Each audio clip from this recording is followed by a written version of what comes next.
Wow. Obviously very dark. And in the example you gave, that would be horrible. I have a daughter and I would think about such things. You try to do everything right and a bad person enters their life. It can happen. I know people who had good families and got into drugs because the kid down the street was into drugs. Everything else was equal to my life, except I didn't have Yeah. that neighbor. So bad people are everywhere. Psychopaths are everywhere. You do Yeah. have to beware.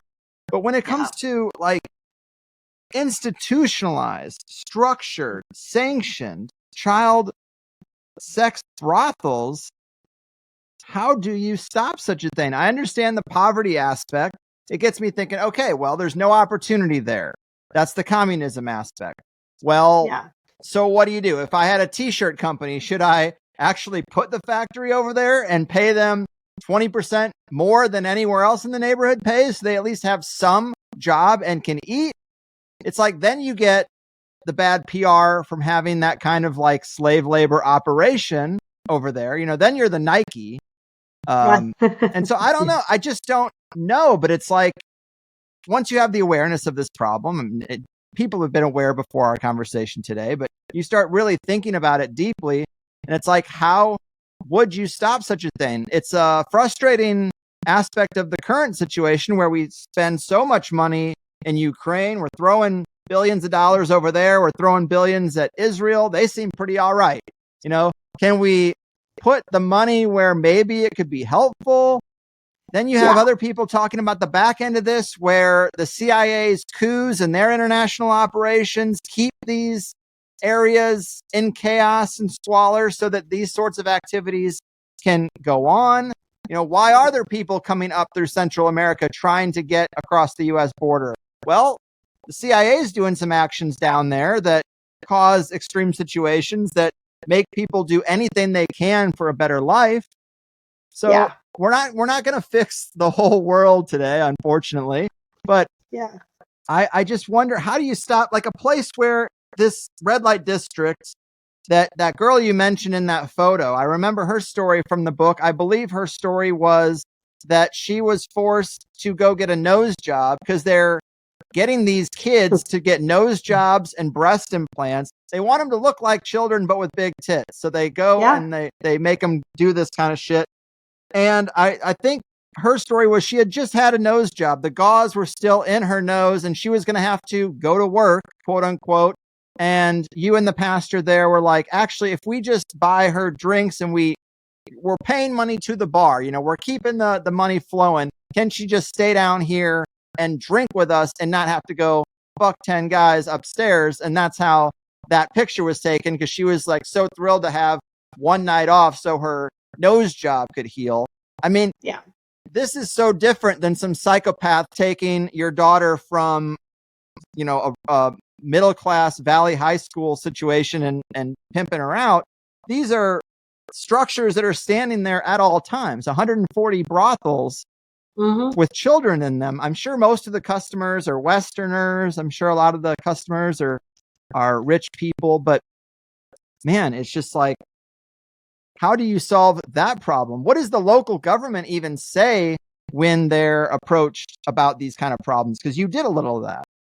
Yeah, we try to work with the non-corrupt cops in these places we go, and the Royal Thai Police has a crime suppression division, which is the equivalent of a good triple letter agency in our country. It's the non-corrupt guys who actually give a darn, actually want to make a difference.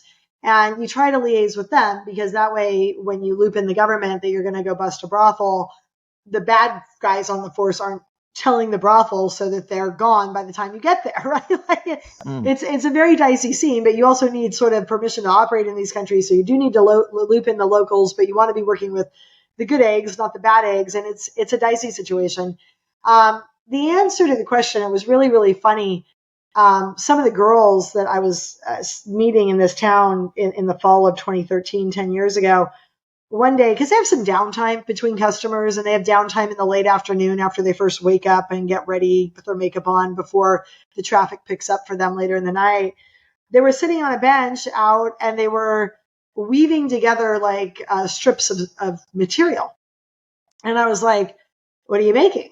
And they're like, oh, we're making a purse. And it was beautiful. I mean, it looked like one of those seatbelt purses that was popular at the time. And I'm like, Right. wow, like, where'd you get the material? They're like, oh, it's stuff we pull out of the river. So they were basically recycling trash floating down the river that divides Thailand from Malaysia. And they were bored. So they were doing handcrafts, which they knew how to do from growing up in Laos in a village somewhere, right?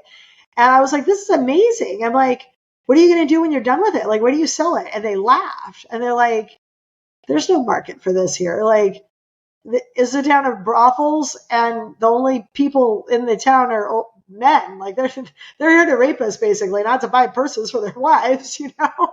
And I was like, this is insanity. And I went back to my hotel room a week later in Bangkok, and I Googled what it costs at the time to feed a family of 10 in Laos, because that's why the girl was sold from Laos to the brothel for like a year or months. I forget what the exact parameters was, but it was like $30. Whatever the answer was $30, and you buy them a whole bunch of not starving with their family for like X bags of rice. And I'm like, this is incredible.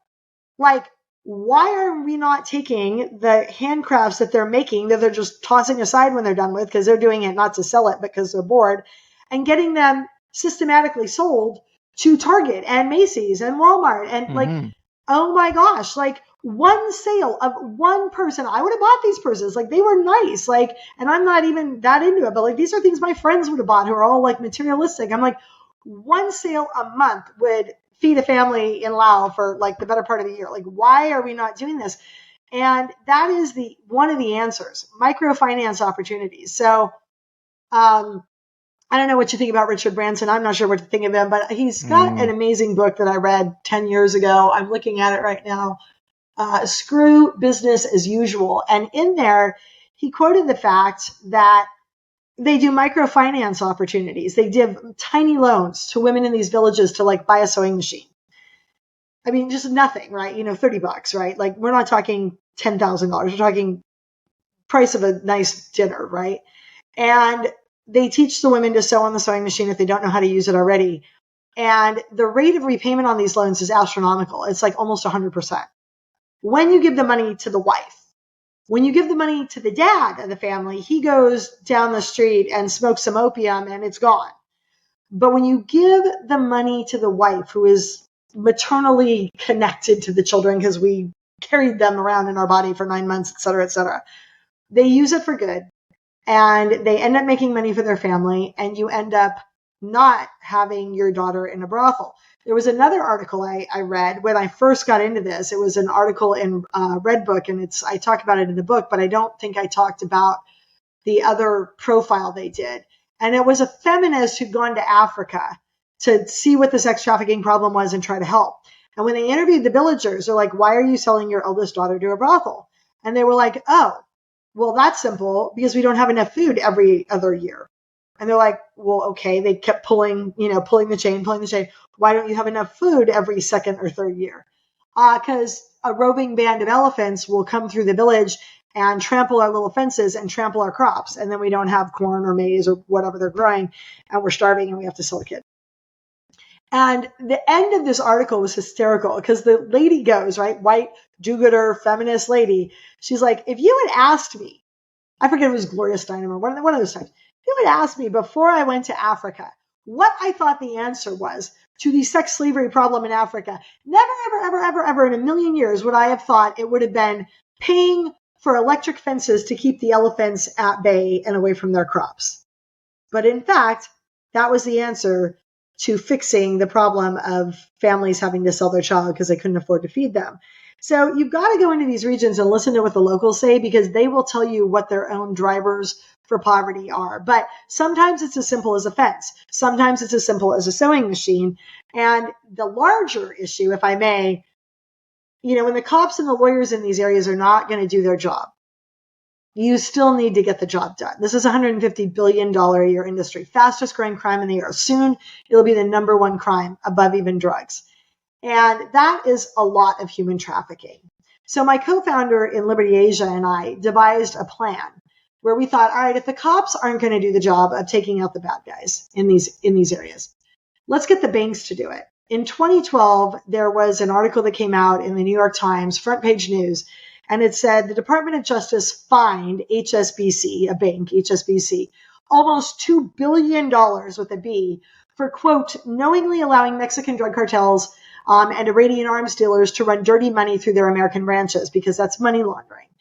And so for those of you who aren't aware, when you make money from an illegal crime, whether selling cocaine to an addict or selling a 7-year-old to a sex buyer, that isn't money like it is from your dry cleaner shop or your auto body business. That is dirty money. It's the profit of a crime. And then when you take that dirty money and you deposit it in your bank account a week later, that is also a crime. It's called money laundering. And not only are you not supposed to do the crime of money laundering, but the banks are not supposed to knowingly allow you to launder dirty money through their branches. And if they do so, and they turn a blind eye to it, and they ignore it so they can make interest off your dirty money, the Department of Justice can and will fine them a lot of money to push them back into doing the right thing. So this co-founder of mine and I were like, hey, if it worked on the Iranian arms dealers for the DOJ to find the cartels and the Iranian arms dealers, why don't we do this in the trafficking realm? We'll start aggregating the names of all the bad guys that all the Navy SEAL type dudes are running into on the ground who are pushing and selling the girls for sex. We're going to make a laundry list of all the bad men, essentially. We're going to take that laundry list of bad men names. We're going to give it to an intelligence profiler. We ended up giving it to Thomson Reuters World Check, which, for those of you who don't know, it's the largest intelligence profiler in the world. When you go down to B of A or Chase or your credit union and you're trying to open a new account and your kid is whining and like, mommy, why is this taking a half hour? I'm hungry. Can't we leave yet? And you're like, yeah, gosh, why is it taking a half hour? That is because your bank, by federal law and regulation, is required to run your name against, they have to do an intel analysis on you to make sure that you're just Mr. Greg so-and-so living in whatever city you are with 2 soccer kids and that you're not a drug dealer or a member of the cartel. And once they verify that you're a soccer mom or a soccer dad, bingo, you have an account. If they run your name against their intelligence profile that Thomson Reuters provides them with, and it comes up hot, like, hey, he might be a sex trafficker, he might be a cartel dealer, right? A cocaine dealer. They are required to do further due diligence and either not open you that bank account if it turns out that you are in fact the bad guy and not an innocent guy with the same name as the bad guy, but you're the actual bad guy. They either need to not open you that account, or if you have an existing account, they are supposed to freeze the assets. So we were like, bingo. We get the names of the bad guys to Thomson Reuters. They make an intel profile. They blast it out to 8,000 banks worldwide, which we got done on an automated basis eventually. And now we've got the bank backed into a corner. Either they do the thing they're supposed to do and freeze that effing account, or they don't, and they're risking a DOJ multi-billion-dollar sanction for not having done the right thing. And that, my friends, is how you sidestep a completely apathetic, impotent criminal justice system or non-existent criminal justice system in these third world countries, corrupt criminal justice system, and force the banks to do the right thing. And by the way, that is a macro level solution, which we need in addition to the micro level solutions of dragging one girl at a time out of the brothel or educating one junior high school at a time in America on how to not fall prey to sex trafficking. Those are micro level solutions and they're needed, but they're never going to make a dent in sex trafficking. Okay. You need a macro level solution. And when you hamstring the money line of the cartels and the biggest mafias in the world, I don't care who you are, legitimate business or illegal business, nobody but nobody runs their business without access to their cash. That is how you bring it down from the inside. So those are some of the creative solutions that we've been involved in creating and furthering, and trying to get a handle on this problem during the time you and I are alive. Mm-hmm. Well, that is certainly a creative and noble effort. But I've talked to other researchers who say these banks, JP Morgan Chase, HSBC, they have been dirty since their inception. And this process that you're implementing might actually keep new startups, new black market startups from being able to operate. But there are sanctioned operations going on that already have deals with these banks, and that's not really going to change. I mean, JP Morgan Chase canceled Kanye's account for saying some radical things, but yet Jeffrey Epstein had an account. And so it gets kind of weird because, and also Epstein was said to be intelligent. So again, what is really going on and how are these networks propped up? What is your opinion of the the Epstein case, or not just the one man and Ghislaine Maxwell, but this wider thing that seems to be going on of operations to entrap and blackmail politicians and powerful people using underage kids. Like, there has to be some underage kids in the care of the CIA or the FBI that are being trafficked for these purposes to have these entrapment schemes going on. It seems like nobody's clean. Can you believe it, people? A video clip and a peek into how that sweet THC sausage is made.